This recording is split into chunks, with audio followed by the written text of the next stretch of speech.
Simon ay isang masipag na bata. Napaka-responsible.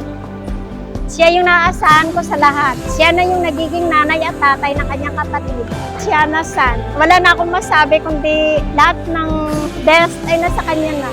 Nag-excel sa school, naalagaan niya yung brother niya, napaka-friendly, supportive po talaga siya. Kahit na nasa legal age na siya, andito pa rin ako ng mama niya na malapitan niya, na nakasuporta sa lahat ng mga gusto niya, pangarap niya.